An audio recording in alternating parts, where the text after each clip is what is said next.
कहानी शुरू होती है साउथ कोरिया के एक शहर से, जहां हम किम नाम के एक व्यक्ति को देखते हैं। किम अपने बेटे इंजुन के साथ कहीं जा रहा था। वे एक ट्रक में सामान भरकर ले जा रहे थे। उनकी बातचीत से पता चलता है कि वे अपने शहर को छोड़कर किसी और शहर में शिफ्ट हो रहे हैं, क्योंकि उनके परिवार की आर्थिक स्थिति बिल्कुल भी अच्छी नहीं थी। किम लोगों से कर्ज और लोन लेकर इतना कर्ज में डूब चुका था कि अब शहर छोड़कर भागने के अलावा उसके पास कोई रास्ता नहीं था। उस कर्ज को चुकाने की उसकी कोई क्षमता भी नहीं थी। काफी दूर का सफर तय करने के बाद बाप बेटा नए शहर में पहुंचते हैं। फिर वे अपना सामान नए घर में रखने लगते हैं। यहाँ हमें पता चलता है कि इंजुन की माँ और एक बहन है, लेकिन वे इंजुन की दादी के साथ रहती हैं, क्योंकि उसकी माँ कई सालों से बीमार है और दादी ही उसकी देखभाल करती हैं, जबकि इंजुन अपने बाप के साथ रहकर पढ़ाई करता है। उसी दिन नए शहर में जब वे खाना खा रहे थे तो दोनों इस बारे में बातें कर रहे थे कि अब वे अपनी नई जिंदगी कैसे शुरू करेंगे और उसे कैसे संभालेंगे। शाम को इंजुन अपनी नई गली में घूम रहा था कि अचानक उसकी नजर एक मोटे लड़के पर पड़ी, जो बहुत अजीब बर्ताव कर रहा था और काफी देर तक उसे अजीब तरीके से देखता रहा।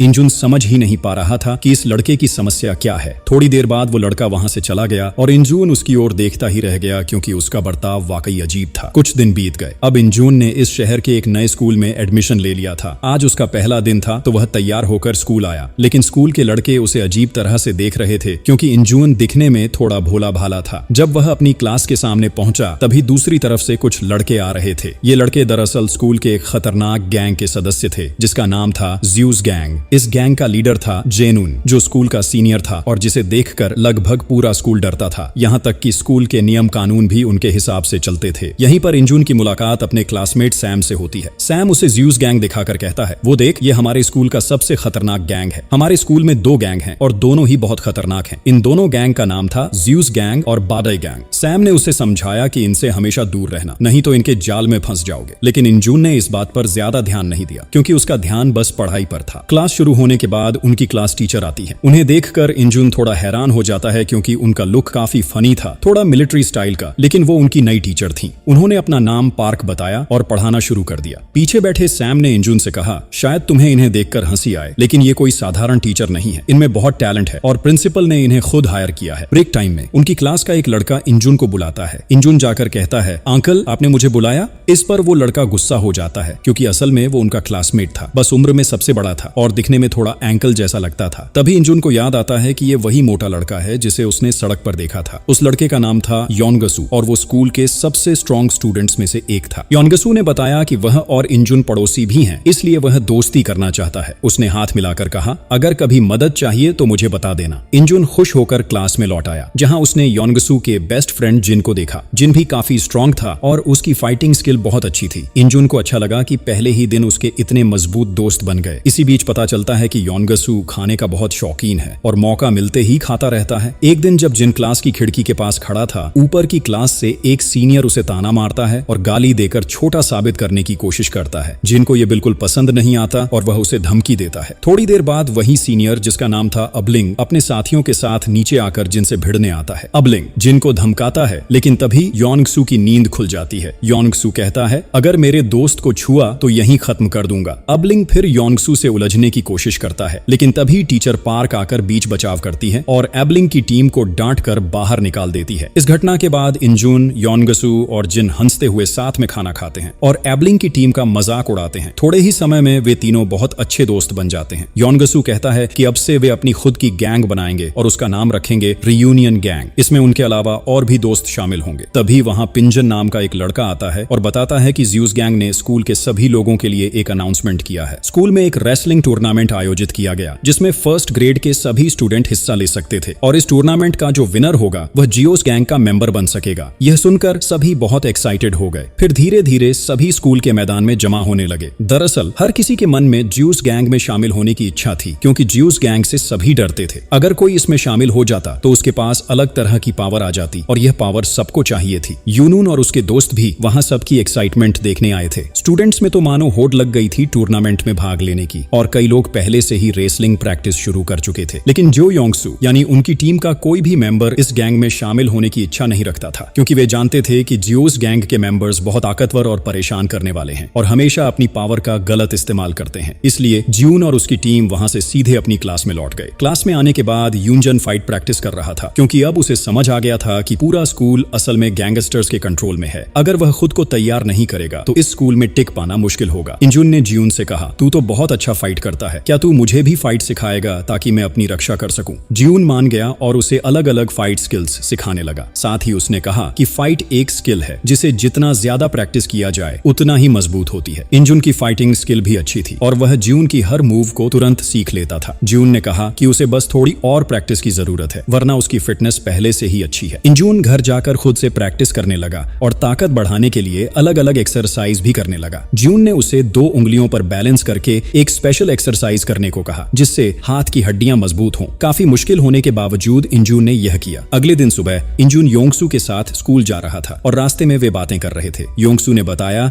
कि वह कभी बहुत अच्छा फाइटर था और स्कूल के सारे गैंगस्टर उससे डरते थे, लेकिन एक दिन उसने अचानक फाइट छोड़ दी और कसम खाई कि अब कभी गलत काम नहीं करेगा। जब गैंग को यह पता चला तो वे उसके पीछे पड़ गए और अक्सर उससे फाइट करने की कोशिश करते हैं। कुछ दूर आगे इंजुन और योंगसू ने देखा कि कुछ लड़के एक स्टूडेंट को बुली कर रहे हैं और उसके बैग से पैसे निकाल रहे हैं। इंजुन और योंगसू को गुस्सा आया, लेकिन योंगसू तो फाइट नहीं कर सकता था, इसलिए इंजुन ने अपनी फाइटिंग स्किल से उन्हें डराकर भगा दिया। फिर वे सीधे ज्यूस गैंग के कुछ मेंबर्स को यह बताने गए कि इंजुन और योंगसू ने उनके काम में दखल दिया है। जब इंजुन और योंगसू क्लास में पहुंचे तो देखा वहां कुछ लड़के योंगसू का इंतजार कर रहे थे, जिनमें से एक का नाम बॉल्डमैन था जो जेस गैंग का मेंबर था। बॉल्डमैन ने आकर कहा, बहुत हिम्मत आ गई है तुम्हें हमारे काम में टांग अड़ाने की, और योंगसू तू तो फाइट से दूर रहता था, फिर अब हमारे मामलों में क्यों पड़ रहा है। योंगसू ने फाइट करने से मना कर दिया, लेकिन बॉल्डमैन ने धमकी दी कि अगर फिर उनके काम में दखल दिया तो वह नहीं छोड़ेगा। तभी जोस गैंग का लीडर जियोन आ गया और बॉल्डमैन को थप्पड़ मारते हुए बोला, तू भूल गया कि योंगसू कभी हमारे लाइन का बंदा था। फिर उसने योंगसू से कहा कि सुना है वह टूर्नामेंट में हिस्सा नहीं लेगा, लेकिन वह चाहता है कि योंगसू इसमें शामिल हो क्योंकि उसे यकीन है कि योंगसू जीतेगा और उनकी टीम में जुड़कर स्कूल में उनकी पावर बढ़ाएगा। योंगसू ने साफ मना कर दिया और कहा कि वह कभी गैंग में शामिल नहीं होगा क्योंकि उसने फाइट छोड़ दी है और अब बस पढ़ाई खत्म करके यहाँ से निकलना चाहता है। जॉन गुस्से में बोला, फाइट छोड़कर तेरे तेवर बहुत बढ़ गए हैं, देखना एक दिन तुझे मेरी टीम में आना ही पड़ेगा। इतना कहकर वह अपने मेंबर्स के साथ चला गया। इंजुन ने योंगसू से कहा कि उन्होंने धमकी दी लेकिन फिर भी तुम्हें हाथ तक नहीं लगाया।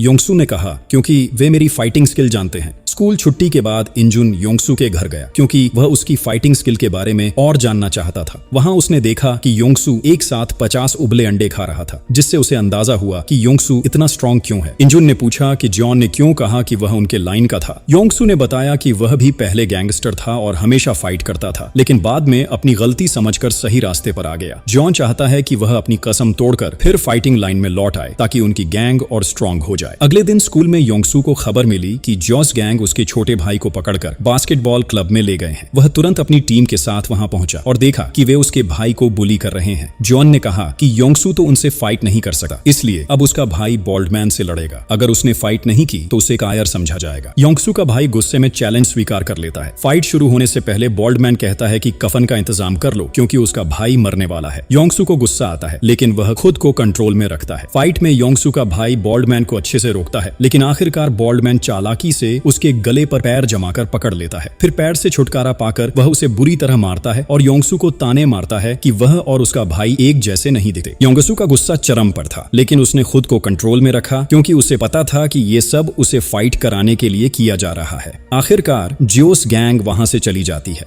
अगले दिन एक लड़का अपने साथियों के साथ क्लास में आया और जियून को ढूंढने लगा। उसने जियून को ताने मारे कि वह कल बुलाने पर भी नहीं आया। जियून ने कहा कि उसके पास उनकी फालतू बातें सुनने का टाइम नहीं है। ये सुनकर वह लड़का गुस्से में गालियां देने लगा और मारने को बढ़ा। जियून भी मारने ही वाला था कि तभी योंगसू ने आकर रोक दिया और याद दिलाया कि टीचर ने पहले ही चेतावनी दी है कि स्कूल में झगड़ा हुआ तो निकाल दिया जाएगा। लेकिन दूसरी टीम तो फाइट करने आई थी और उन्होंने क्लास में हाथ में जो मिला उठा लिया। ये देखकर जियून और यूनजुन भी फाइट के लिए तैयार हो गए। योंगसू तो फाइट नहीं कर सकता था, इसलिए बस उन्हें अप्रिशिएट करता रहा और फिर दोनों टीमों के बीच एक जोरदार लड़ाई शुरू हो गई। और उसने सबको बताया कि वह स्कूल के कमजोर छात्रों के लिए एक ग्रुप खोलना चाहता है जहां उसका काम होगा कमजोरों को बुलियों से बचाना। इंजुन अपने दोस्तों के साथ इस बारे में बात कर रहा था, लेकिन उसी समय वहां बॉलमैन और उसके साथी आ गए। बॉलमैन ने इंजुन से कहा, क्या बात है, सुना है अब तू खुद को हीरो समझता है, लेकिन खुद को सबके सामने हीरो साबित करने की कोशिश में जीरो मत बन जाना। हमारे स्कूल का असली हीरो हमारा बॉस जेनून है और अगर तू उससे भिड़ा तो तू बचेगा नहीं। उसी समय जियो ने इंजुन को चेतावनी दी कि स्कूल में अब से वह किसी भी तरह की ताकत दिखाने की कोशिश न करे, वरना उसका नुकसान हो सकता है। जेनून इंजुन को कई तरह की बेकार बातें सुनाता रहा। इंजुन गुस्से में आग बबूला हो गया और उसे मारने ही वाला था, लेकिन उसके दोस्त उसे रोक ले गए। जेनुन अजीब तरह से हंस रहा था, जैसे उसके दिमाग में कोई प्लान हो। फिर जब इंजुन और उसके दोस्त रोज की तरह छत पर बातें कर रहे थे, उस समय इंसु को आज की घटना की जानकारी मिली। जेनुन ने इंजुन को धमकी दी थी, क्योंकि जब जेनुन मैदान में था तब इंसु क्लासरूम में सो रहा था। सब कुछ सुनकर इंसु ने इंजुन से कहा कि इसे यहीं रोक देना चाहिए। दूसरों के झमेले को अपने सिर पर लेने की जरूरत नहीं है। स्कूल में हम पढ़ाई करने आए हैं, अगर हमेशा गैंग और मारपीट में फंसेंगे तो भविष्य में क्या करेंगे? इसलिए जो हो रहा है होने दो। इंजुन और बाकी सब अपने भविष्य पर ध्यान दें। लेकिन यह सुनकर इंजुन बहुत गुस्से में आ गया। उसने इंसु से कहा, तूने कहा था कि तू अच्छा फाइटर है, क्या तू अन्याय देखकर भी चुप रहेगा? अगर चुप रहा तो तू स्वार्थी है। इंसु भी गुस्से में आगबूला हो गया और इंजुन को मारने ही वाला था, लेकिन उनके दोस्त दोनों को रोक ले गए। इंजुन उस दिन बेहद नाराज था, इसलिए वह एक गेमिंग प्लेस गया और पूरी मर्जी से बॉक्सिंग करने लगा। उसने इतनी जोर से मुक्के मारे कि उसके हाथ कट गए और खून निकलने लगा। अगले दिन लंच टाइम में इंजुन क्लासरूम में सो रहा था, तभी उसका एक दोस्त दौड़ता हुआ आया और जल्दी से उठने को कहा। उसने बताया कि उसके पिता का एक्सीडेंट हुआ है। इंजुन बिना समय गंवाए हॉस्पिटल भागा। वहां उसने देखा कि उसके पिता की हालत बहुत खराब है। इससे वह बहुत दुखी हुआ। उसने कुछ दिनों के लिए स्कूल जाना बंद कर दिया और अपने पिता की फैक्ट्री में काम करने लगा ताकि उनके इलाज का खर्च चला सके। इंजुन का काम था फ्रूट पिकअप करना। काम कठिन था और कई बार वह गिरता रहा, फिर भी उसने काम पूरा किया। पहली बार उसने महसूस किया कि उसके पिता का काम कितना कठिन है और वे अपने परिवार के लिए कितनी मेहनत करते हैं। काम खत्म करने के बाद इंजुन सीधे अपने पिता के पास गया और उनके पास बैठकर माफी मांगी। उसने मन ही मन तय किया कि वह अपने परिवार के लिए कुछ करेगा। फिर जब इंजुन काम कर रहा था, उसने देखा कि उसके दोस्त उसके पास आ रहे हैं। स्कूल में नहीं आने की वजह से उनके पास इंजुन की जानकारी थी। वे सब उसके मदद के लिए आए। इंजुन को एहसास हुआ कि सच्ची दोस्ती कितनी खूबसूरत होती है। दोस्तों की मदद से उसका काम जल्दी खत्म हो गया और वे सब मिलकर आनंद मनाने लगे। अगले दिन से हर रोज स्कूल खत्म होने के बाद उसके दोस्त उसके काम में मदद करने आते। इस तरह उनका समय बहुत अच्छे से गुजर रहा था। इंजुन अपने दोस्तों के लिए अपने सारे दुख भूल गया। फिर एक दिन जब वे क्लासरूम के बाहर बात कर रहे थे, उसी समय बॉलमैन और उसके लोग वहां आ गए। इंजुन और उसके दोस्त वहां से जाने ही वाले थे, लेकिन गलती से इंजुन के हाथ से बॉलमैन पर चाय गिर गई। इससे बॉलमैन को फाइट का एक और मौका मिल गया। उसने इंजुन को स्कूल के मैदान में फाइट के लिए चैलेंज किया। सब वहां मैदान में इकट्ठा हुए। जोस गैंग का लीडर जियो भी वहां था। बॉलमैन खुद को स्ट्रांग दिखा रहा था, लेकिन असल में वह इंजुन से डर रहा था। इसलिए उसने लीडर जियो को कहा कि वह इंजुन से फाइट करे। इंसु ने दूर से देखा। इंसु खुद फाइट में नहीं पड़ना चाहता था, लेकिन अन्याय स्वीकार करना भी असंभव था। अगर स्कूल में लगातार फाइट होती रही तो छात्रों का भविष्य बर्बाद हो जाएगा और दोस्तों को भी खतरा होगा। इंसु ने बड़ा निर्णय लिया कि वह आखिरी बार फाइट करेगा। उसने जियोन के पास जाकर कहा कि अगर उसे फाइट करनी है तो हमारी गैंग के साथ फाइनल फाइट करे। अगर इसमें हार गए तो ज्यूस गैंग को हमेशा के लिए खत्म करना होगा। जेनुन ने यह चैलेंज स्वीकार कर लिया। दोनों ने फाइट का समय और जगह तय किया और दोनों टीम्स तैयारी करने लगी। क्लासरूम में इंजुन और उसके दोस्त बहुत चिंतित थे। ज्यूस गैंग के सदस्य बहुत ज्यादा थे और वे केवल 5 थे। क्या वे सच में उन्हें हरा पाएंगे? बाकी लोग परेशान थे, लेकिन इंसु को कोई चिंता नहीं थी। उसने अपने पुराने गैंगस्टर दोस्तों को भी टीम में बुलाया। थोड़े ही समय में इंसु ने अपनी टीम को बड़ा बना लिया। फाइट का दिन आया। दोनों गैंग्स फाइट के लिए जगह पर पहुंचे। इंसु और उसकी टीम ने देखा कि जेनुन ने चालाकी की थी। स्कूल की दूसरी गैंग को भी उसने जोड़ लिया था। अब उनकी टीम के सदस्य बढ़ गए थे। इंसु और उसकी टीम को डर नहीं लगा, क्योंकि वे जानते थे कि मिलकर फाइट करके ही जीत सकते हैं। ये सिर्फ लड़ाई नहीं थी, बल्कि सही और गलत की जंग थी। फाइट शुरू हुई और सभी अपनी पूरी ताकत लगाकर लड़ रहे थे। इंसु बहुत अच्छे फाइटर साबित हुए और अकेले कई लोगों को हरा रहे थे। इंजुन भी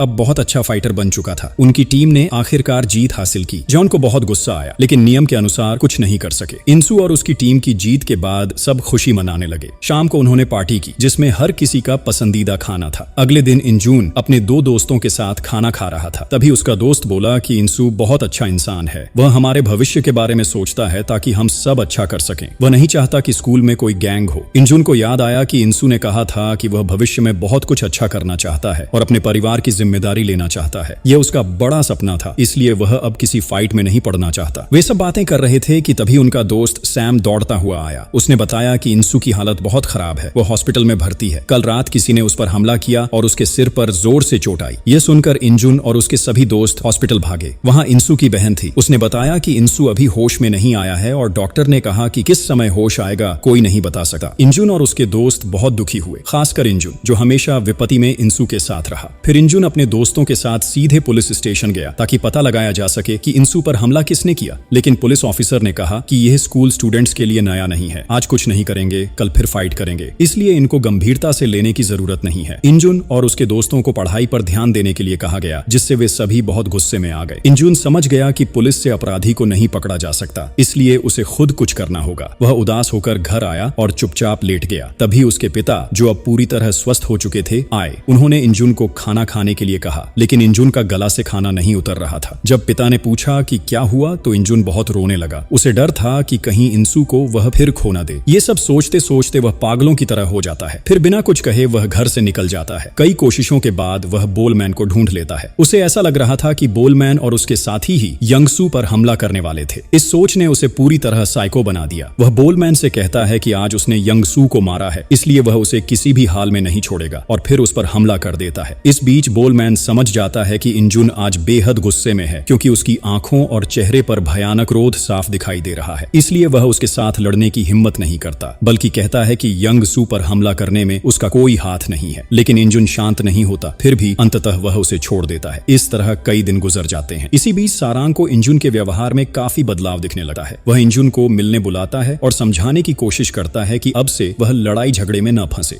यंगसू पर हमला करने वालों को ढूंढने की जरूरत भी नहीं है, क्योंकि इससे वह खुद खतरे में पड़ जाएगा। लेकिन ये सुनकर इंजुन क्रोधित हो जाता है और सारांग से कहता है कि यंगसू पर हमला करने वालों को वह जरूर ढूंढेगा और बदला लेगा। अगर सारांग उसके साथ नहीं रहना चाहता तो वह जा सकता है। ये कहकर इंजुन वहां से चला जाता है और सारांग के पास कुछ कहने को नहीं बचता। सारांग समझ जाता है कि इंजुन काफी दबाव में है। कुछ दिन बाद देखा जाता है कि इंजुन जियून को ढूंढ लेता है, जिसे स्कूल से निकाल दिया गया था। इंजुन जियून को ढूंढता है क्योंकि उसने कुछ पता किया था। पता चला कि एक बार जियूस गैंग के लीडर ने जियून को ऑफर दिया था, अगर जीन यंगसू को मार सके तो वह उसे काफी पैसे देगा, जिससे वह अपनी गर्लफ्रेंड का ऑपरेशन करा सके। जीन उस समय इस प्रस्ताव को मान गया था और उसने यंगसू से सच में लड़ाई की थी, लेकिन यंगसू को हराना संभव नहीं हुआ। यंगसू जीत जाता है। इसलिए इंजुन सोचता है कि जीन शायद पैसे के लिए यंगसू पर हमला किया होगा। वहीं जेनुन और उसके लोग भी वहां थे। वे जोर जोर से चिल्लाते हुए कहते हैं कि जीन ने पैसे के लिए यंगसू पर हमला किया। जीन कहता है कि उसने ऐसा नहीं किया, लेकिन इंजुन उसकी बात सुनना ही नहीं चाहता। इसके चलते दोनों के बीच वहां लड़ाई शुरू हो जाती है। वहीं जियोन और उसके टीम मेंबर खड़े थे और वे इंजुन और जीन की लड़ाई देख रहे थे। यहाँ देखा जाता है कि इंजुन और जियोन दोनों ही बहुत अच्छे फाइटर हैं, लेकिन जीन ने कभी इंजुन को लड़ाई सिखाई थी। अब इंजुन इतनी ताकतवर हो गया था कि जीन उसके हाथ से मारा खाने के बाद गिर पड़ता है। इस मौके का फायदा उठाकर जियोन और उसकी टीम मिलकर जीन पर हमला कर देती है, लेकिन इसी समय इंजुन जोर से चिल्लाता है, जिससे उनकी पूरी गैंग मौके पर आ जाती है। यंगसू भी वहां होता है, जो अब पूरी तरह स्वस्थ हो चुका है। थोड़ी ही देर में जियोन भी वहां खड़ा हो जाता है और इंजुन की टीम में शामिल हो जाता है। बोलमैन और उसके साथी भी अब ज्यूस गैंग छोड़कर रियूनियन गैंग में आ जाते हैं, जो इंजुन की टीम थी। असल में ज्यून और उसके दोस्तों को सबक सिखाने के लिए इंजुन और उसके दोस्त यह पूरी योजना बनाते हैं। इंजुन जानबूझकर ज्यून से लड़ता है ताकि ज्यून और उसकी टीम को गैंग बढ़ाने का मौका न मिले और वे सब मिलकर उन्हें हराकर सबक सिखा सके। इस बीच जेनुन महसूस करता है कि स्कूल में इंजुन के आने के बाद सब कुछ बदल गया है। अब उसकी जगह कोई और लेना चाहता है, इसलिए वह सबके सामने वचन देता है कि अगर इंजुन उसे फाइट में हरा देता है तो वह सच में अपनी गैंग छोड़ देगा। इंजुन भी उसके सामने लड़ाई के लिए आता है। हालांकि उनकी लड़ाई ज्यादा लंबी नहीं रहती, क्योंकि इंजुन पहले ही आक्रमण में जीन का हाथ तोड़ देता है। जीन और उसकी टीम अब मुकाबले में नहीं टिक पाती और हार मानती है। इस तरह रियूनियन गैंग फिर जीत जाता है और ज्यूस गैंग का लीडर जेनुन लज्जा के कारण स्कूल में वापस नहीं आता। स्कूल अब गैंग मुक्त हो जाता है। इंजुन और उसकी पूरी टीम अब साथ में मस्ती और आनंद ले रही थी। यंगसू सबको समझाता है कि अब से कोई लड़ाई नहीं होगी, इसके बजाय हर कोई अपने भविष्य पर ध्यान देगा। लेकिन अगर कभी किसी दोस्त को खतरा हो तो सभी को उसकी मदद के लिए आगे आना चाहिए, क्योंकि यही सच्चा दोस्त होने का मतलब है। और इस तरह कहानी का बहुत सुंदर और सुखद अंत होता है।